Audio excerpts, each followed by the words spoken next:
Good evening and a very warm welcome to First Issues. For hundreds of years, mankind has been biting the hand that feeds it, felling forests, excavating the earth, poisoning the air and contaminating water sources, all in the name of industrialization. Our consumption and burning of fossil fuels has even resulted in a rise in the Earth's temperature. Sea levels are rising, snow and ice cover is decreasing, and rainfall patterns and growing seasons are changing, a phenomenon that has been named climate change. The United States of America's National Aeronautics and Space Administration, NASA website, says the warming climate will likely cause more floods, droughts, and heat waves, and that the heat waves may get hotter and hurricanes may get stronger.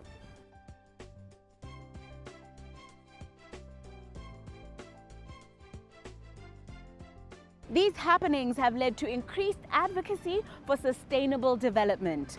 Policymakers now have the challenge of walking the tightrope between environmental and fiscal concerns.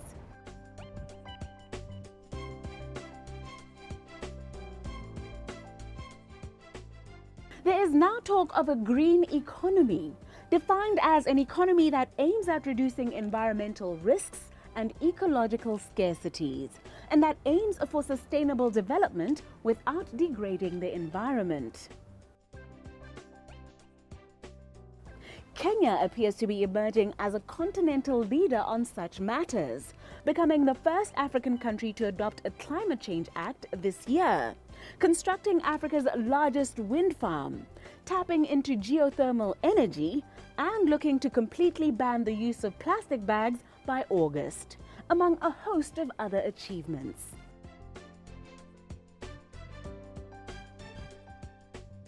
The country's Cabinet Secretary in the Ministry of Environment, Water and Natural Resources, Professor Judy Wakungu, has been on our program before, describing how her love for the earth influenced her career as a geologist and her current contributions towards Kenya's environmental policies.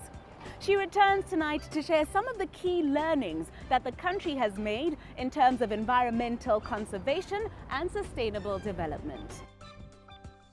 To begin, I wanted to know why she thinks that despite the obvious economic importance of conserving our natural resources, so much effort has to be made to convince both policymakers and the ordinary man on the street of the importance of doing so.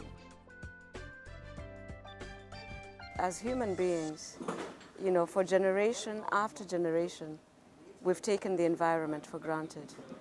But we've now reached a point where we are exceeding our carrying capacity. In other words, we only have one Mother Earth, and we're demanding so much from this Mother Earth. And many of our resources are infinite. And we must now live in harmony with our resources. And we are not. Because we've taken this for granted, we don't put environment first. And Professor Wangari Maathai was very clear, throughout her fight. She said we must put environment first. We are not operating in a vacuum. So it's a struggle for us, but we're seeing what the problem is now. We're seeing that the next world war may be war because of scarcity of water. We're seeing many of the resource conflicts in our own countries, in our own neighborhoods, because people are fighting not only for space, but people are fighting for the resources, such as wood fuel, that we have tended to take for granted. What this has meant is that more people are now speaking up. Older voices, younger voices, a diversity of voices are beginning to show concern that we may be actually engineering our own extinction if we do not take care of our environment, if we do not take care of our resources. What would you say the legacy of planting trees has been to economic development? Professor Wangari Maathai was, I think, very astute and had the vision that to change the world, and as she put it in her own words, do your little thing. So her little thing was planting trees. And her little thing was planting trees because she noticed that when we harvested all of our trees and we did not transplant them or we did not replant them, and we did not also let the environment regenerate, it meant exceedingly that there was soil erosion. It meant that we had more floods, and it also meant, especially in the water towers, that our rain patterns were also affected. It is a very simple thing to plant a tree. You don't have to write grants. You don't need huge government negotiations. You don't need huge policies, policy direction at the government level or at the local level. You simply have to get up and plant trees. And that's why her movement, the Green Belt movement, has been very successful, not only in Kenya, but throughout the world. And that is her legacy. The legacy of the fact that if you just get up, simply plant trees, simply grow trees, and not only just any other tree, but preferably indigenous trees, trees that are attuned to the particular agroecosystem in which one lives. And then you nurture those trees, and then you see those trees transforming the environment. That was her little thing, which became a huge thing, which is her legacy. What can be done? How can the seriousness of environmental issues be communicated to those who struggle to appreciate it? I think what we need to do, and we're doing so already, is to say that we as human beings are responsible for the environmental degradation that we see. It is not a phenomenon that is coming from out of space. It is myself, it is you, and everybody else that lives on this planet that is engineering our extinction. That is the seriousness with which we are taking this issue. If you look at internationally what is happening, in 2015 it was very significant for all countries when many parties came together and we signed the Paris Agreement.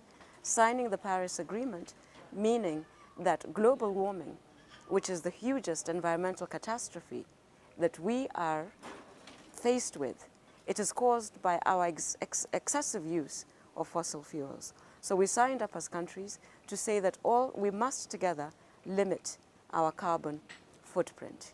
We also signed up in the same year at the General Assembly of the United Nations, the SDGs, the 17 goals on sustainable development, that we, not only just developing countries, but together developing and industrialized countries, must be better stewards of the environment.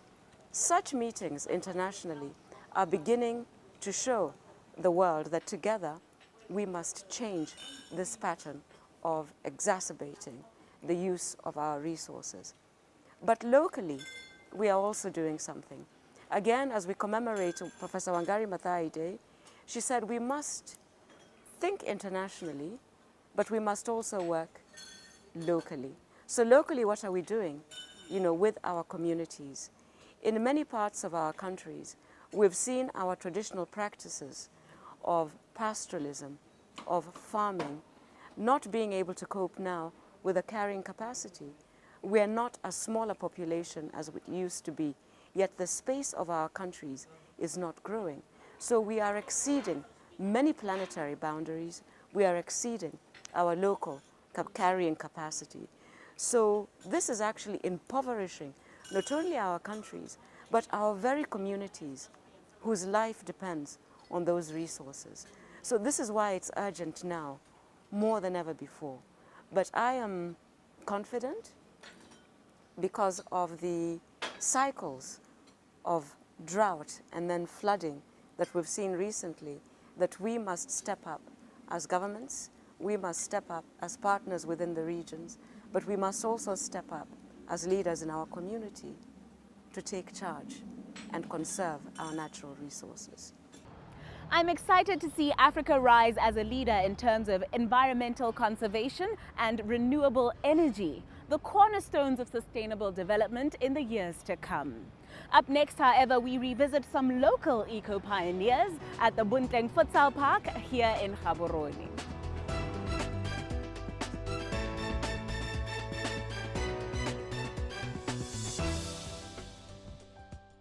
Welcome back to the show. In the first portion of tonight's program, in our conversation with Kenya's Cabinet Secretary or Minister of Environment, Water and Natural Resources, we kept using that 21st century buzzword that is sustainable development. It is a concept that has been defined in many ways, but the most frequently quoted definition is from a document called the Brundtland Report, which defines sustainable development as development that meets the needs of the present without compromising the ability of future generations to meet their own needs.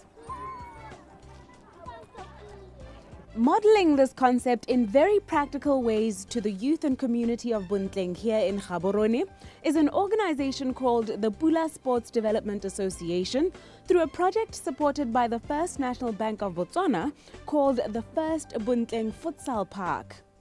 The project lends itself easily to teaching children about concepts such as recycling, renewable energy, water conservation, and so on, as Nathan Dirks explained during the early phases of the project. I mean, for us, one of the things that we've wanted to be able to show is kind of encapsulated by an expression we've used before, which is what's in your hand. And it's just this idea of saying whatever you have available to you in life, no matter what your station is, there's something that you can do with that. And there's amazing things you can do with that. And so on this site, we're literally showing that if all you have is rubbish and a dry patch of land, you can still make the most out of that. And so we're building with a lot of things that would be considered rubbish, with cans, with tires, with bottles, with medical waste, with all these kinds of things, and saying, you know, we're building some very, I think, you know, nice looking and very functional things out of rubbish, essentially. We're not bringing water from elsewhere, even though it's one of the most drought-ridden parts of the country. All of the water is going to be right here, and we're going to be able to use that. And the idea is just to show, no matter who you are, where you're from, what you think you have, you always can do something with what's available to you.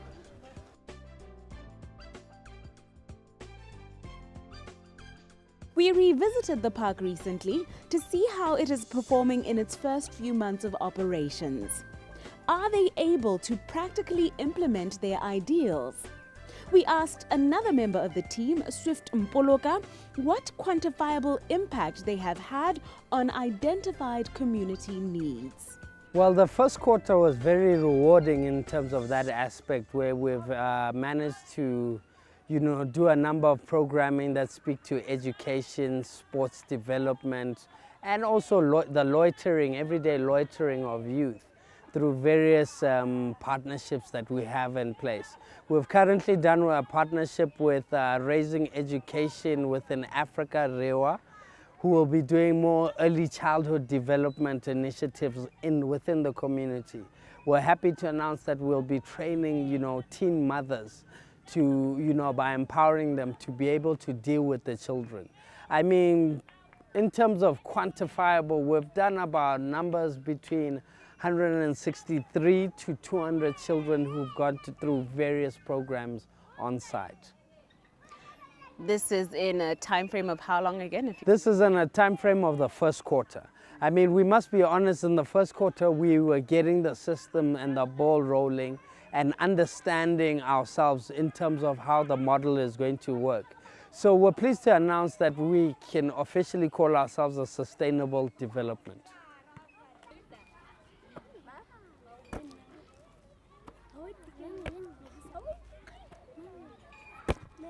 Do you have examples of sustainable development? What are your thoughts and observations? Do share them with us via social media or text.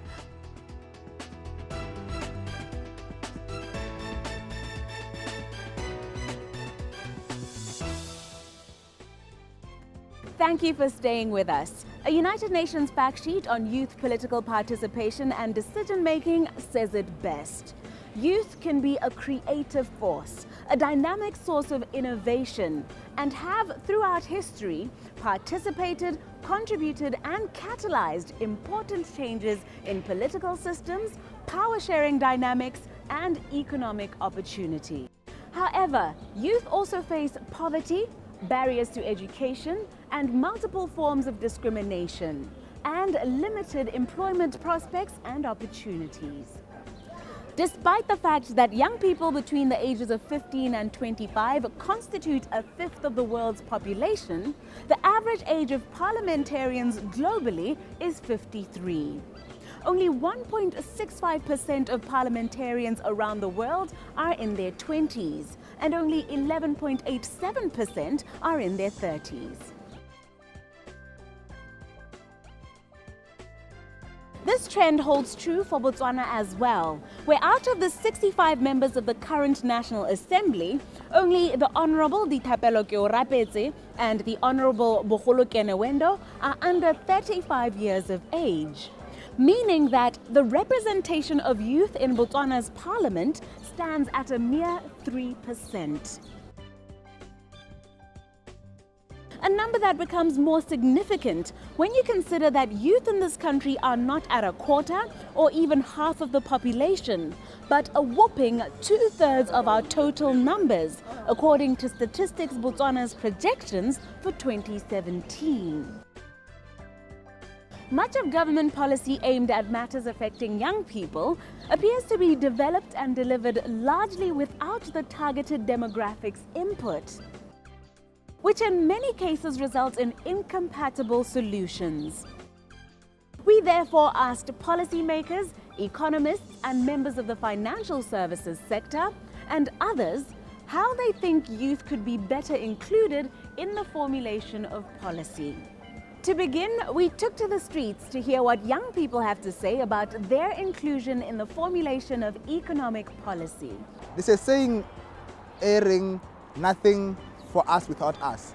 So I believe as the youth of Botswana, for the economic policies to be done, we need to be involved. How level the policy ka bontsi di dirwa hela go parlamenteng wa bona. Mo ile gore sengwe le sengwe se dirwa teng gone go di implement wa gone kwa be go heletse hela yalo.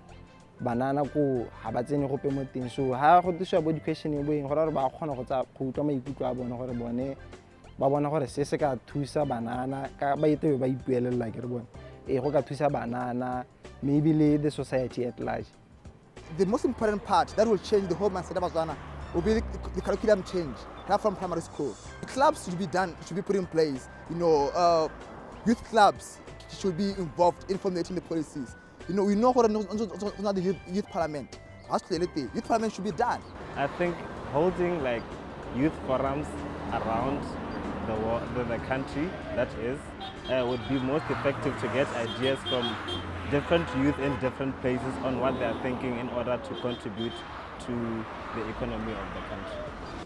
Many of the stakeholders we spoke to, including the youngest member of parliament, the Honourable Bogolo Kenewendo, are of the view that social media has an important role to play in the engagement and inclusion of the youth in the formulation of policy. I think there's a great opportunity for us to use social media to benefit young people. Almost every young person, especially in the urban spaces, has access to social media. Our government needs to continue engagements, consultations with the private sector, with the community at large, with youth, using the different social platforms that our youth are commonly now using them. So it's a question of engagement and consultation. We need to be able to broaden the conversation and shifting how we're talking about things to involve young people, because they don't necessarily understand the jargon.